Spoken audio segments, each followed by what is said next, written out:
Telugu Desam party వ్యవస్థాపక అధ్యక్షులు తెలుగు వారి ఆరాధ్య దైవం కీర్తిశేషులు శ్రీ నందమూరి తారక రామారావు వర్ధంతిని పురస్కరించుకొని నర్సీపట్నం మున్సిపాలిటీ బలిఘట్టం నందు ఏఎంసీ చైర్మన్ గవిరెడ్డి వెంకటరమణ ఆధ్వర్యంలో శాసన సభాపతి చింతకాయల అయ్యన్న పాత్రుడు అధ్యక్షతన నూతనంగా ఏర్పాటు చేసిన ఎన్టీఆర్ కాంస్య విగ్రహ ఆవిష్కరణ మరియు పలు అభివృద్ధి కార్యక్రమాలకు శంకుస్థాపన మహోత్సవంలో పాల్గొన్న రాజమహేంద్రవరం రూరల్ శాసన సభ్యులు శ్రీ గోరంట్ల బుచ్చే చౌదరి, పార్లమెంటు సభ్యులు Kalisetti Appalanaidu, UDA chairman NV Pranav Gopal, రాష్ట్ర ప్రధాన కార్యదర్శి చింతకాయల విజయబాబు, చింతకాయల రాజేష్, కురుకూరి కిషోర్ తదితరులు.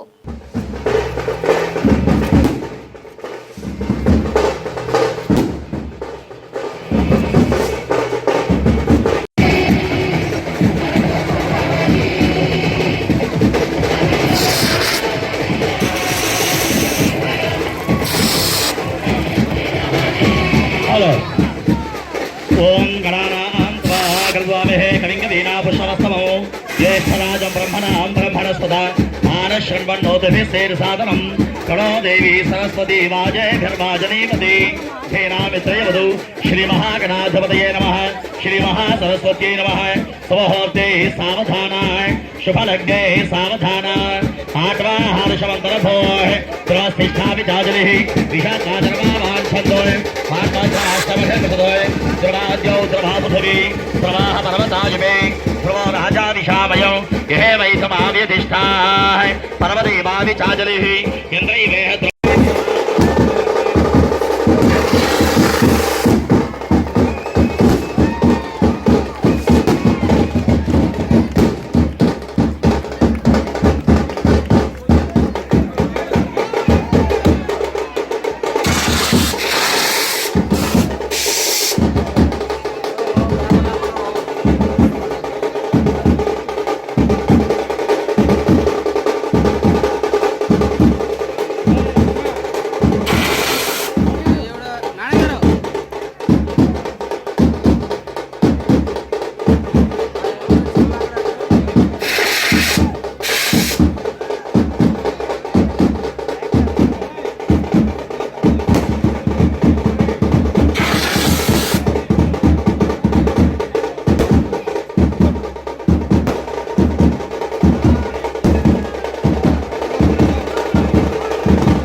సాధించావని తెలుగు భాషను కూనీ చేశావు, తెలుగు జాతికి అవమానం చేశావు, రాష్ట్రాన్ని అధోగతి పాలు చేశావు, బీమార్ రాష్ట్రంగా తయారు చేశావు.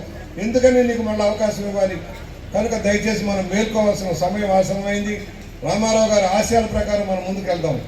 సమాజమే దేవాలయం, పేదవాడే నా దైవం అన్నాం. రామారావు గారి సూత్ర ప్రకారం పేదరిక నిర్మూలన కోసం, రాష్ట్రంలో సమసమాజ స్థాపన కోసం, బడుగు బలహీన వర్గాలను ఉద్ధరించే కార్యక్రమాలుగా మనం ముందుకు సాగాల్సిన అవసరం ఉంది. తెలుగుదేశం అందరిది, ఏ ఒక్కరిదో కాదు సుమా. ఇది అన్ని వర్గాలది, అన్ని ప్రాంతాలది, అన్ని మతాలది.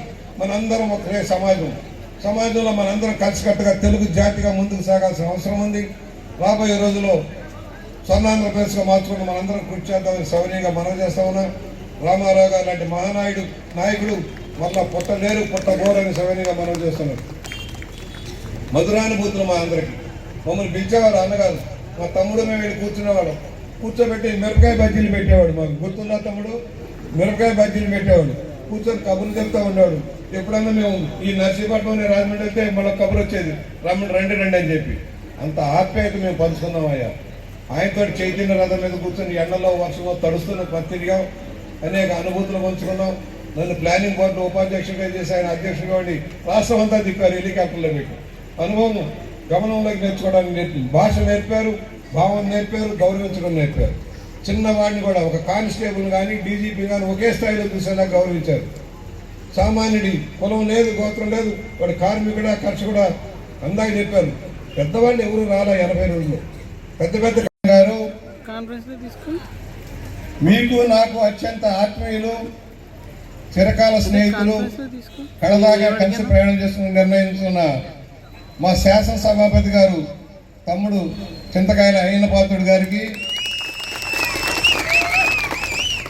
ఒక కార్యకర్తగా మొదలై క్రమశిక్షణ కార్యకర్తగా శిక్షణ ఇచ్చి ఈ రోజున పార్లమెంట్ లో తనదైన బాడీలో పనిచేస్తూ ఆనాడు పుచ్చలపల్లి సుందరయ్య గారు కమ్యూనిస్టు నాయకులు, పార్టీ అధ్యక్షుడు తాతయ్య బాబు గారు అధికారంలో లేనప్పుడు పార్టీకి అండగా దండగా ఒక నిర్ణయాలు చేస్తూ పార్టీ కేంద్ర కార్యాలయంలో ఉన్నత స్థాయి. తమ్ముడు నువ్వు 95 ఏళ్ళు బతకాలని జీవిస్తా ఉన్నా, అప్పుడే నక్కయ్య బాట. నేను కూడా నీ దగ్గర 95 దాకా వస్తా, మన ఇద్దరు 95 దాకా ఉన్నాం. అప్పుడే వదలొద్దు, రాక్షసులు ఉన్నారు జాగ్రత్త. మళ్ళా నాగుపాములు బిగుస్తున్నాయి, కొట్టాల్సిన అవసరం ఉంది. దానికి మనలాంటి వాళ్ళు అవసరం ఉంది. అవసరపడ్డప్పుడే మనం పనిచేస్తాం. ఇందాక చెప్పాను, ఆ రోజున అందరూ భయపడే రోజుల్లో విజయ్ ఆఫీసులో కూర్చొని పోరాటం చేశాడు. మా ఆయనను అనగదొక్కాలని చూశారు, మా ఆయన మీద కేసులు పెట్టారు. ఆ వయసులో ఆయన మీద ఏం కేసులు పెట్టారని మీరు చూశారు. ఆ రోజు మేమంతా సంఘీభావంగా వచ్చాం, 70 కార్లు వేసుకొని సంఘీభావంగా వచ్చాం.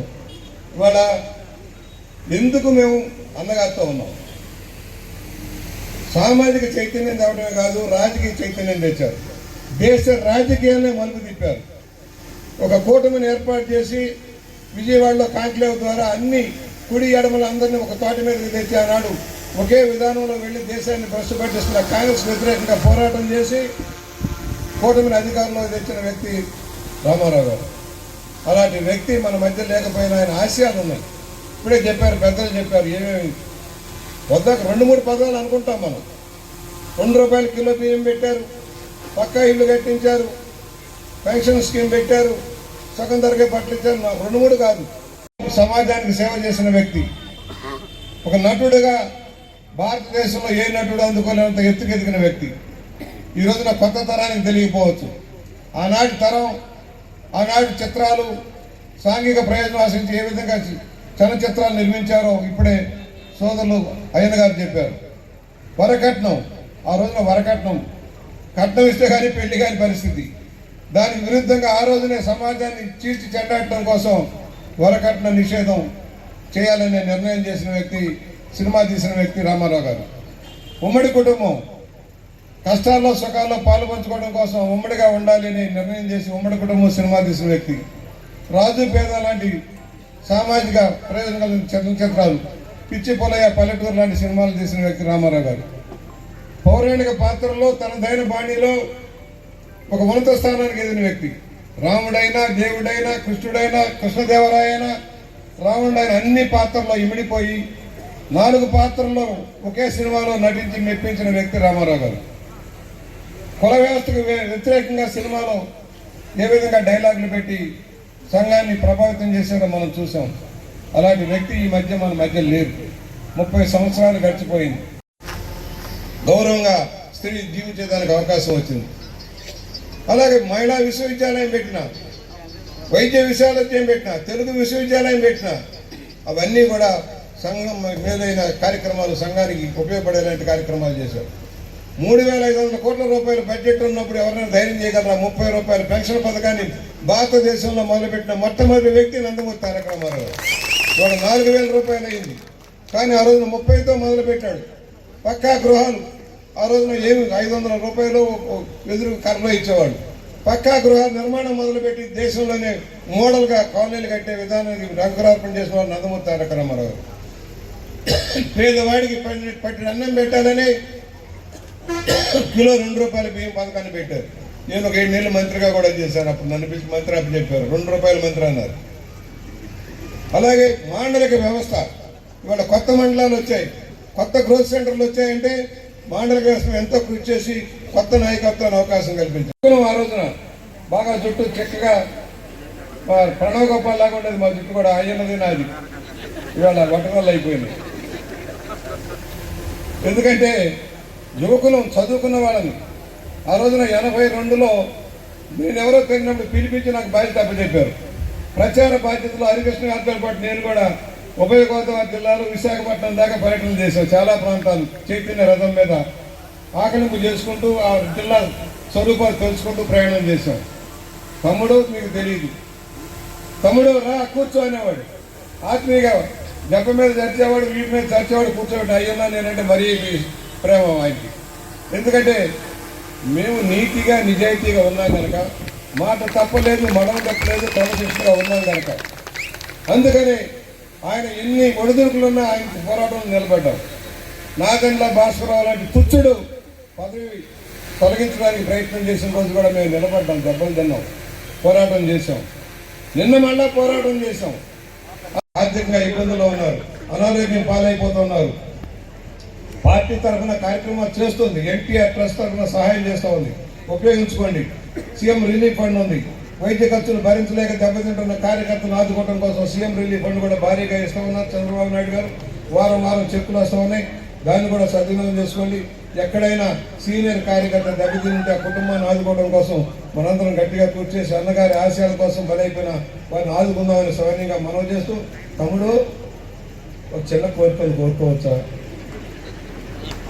వాడు 5 ఏళ్ళు నాకు మైకిలో మాట్లాడినప్పుడల్లా తీసుకెళ్ళి బయట పడేశాడు. ఇప్పుడు నువ్వు స్పీకర్గా వచ్చావు, నాకు కొంచెం మైక్ ఎక్కువ సాధించేదని ప్రయత్నం చేయాలి. రెండోది, మామూలుగా పిల్లలు ఎవరన్నా చాక్లెట్ ఇస్తే ఇంకోటి మా అన్నతో తమ్ముడికి ఇవ్వమంటారు. మీకు వచ్చే నిధుల్లో నాకు కూడా మా అన్న కూడా నాకు 3 టైం ఇంకోటన్నా ఇవ్వని చెప్పి కొంచెం నిధులు ఇప్పించారు. 44 ఏళ్ళ అనుబంధం తమ్ముడు మాది. నికాస్గా మాట్లాడతాం, నిజాయితీగా మాట్లాడతాం. అది కొంతమందికి నచ్చవచ్చు, నచ్చకపోవచ్చు. అయ్యలకు కానీ నాకున్న సుగుణం ఏంటంటే నిజాయితీగా మాట్లాడతాం, నిజాయితీగా ఉంటాం. మాయ పోగొట్టుకున్నాను కానీ నేను సాధించేది లేదు. నేను సంపాదించితే 1000 కోట్లు ఉండేవి, అన్నీ పోయాయి. ఆఖరికి ఎక్కడెత్తుడు ఎకరాలు ఒక ఎకరం మిగిలింది. నాకు ఆస్తులన్నీ గడిగిపోయినాయి. బాధ లేదు. రామారావు గారి ఆశయాల కోసం ఉన్నప్పుడు తప్పదు. ఇవన్నీ కూడా అనేక మంది కార్యకర్తలు, నాయకులు ఉన్నారు. ఇవాళ పెద్దలంతా ఉన్నారు. తమ్ముళ్ళు మనందరం పార్టీకి సేవ చేయడం పాలన అన్నారు. ప్రజల దగ్గరికి వెళ్ళమన్నారు నాయకుల్ని. రాజకీయం అనేది ప్రజా సంక్షేమం కోసం, ప్రజల అవసరాలు తీర్చడం కోసం.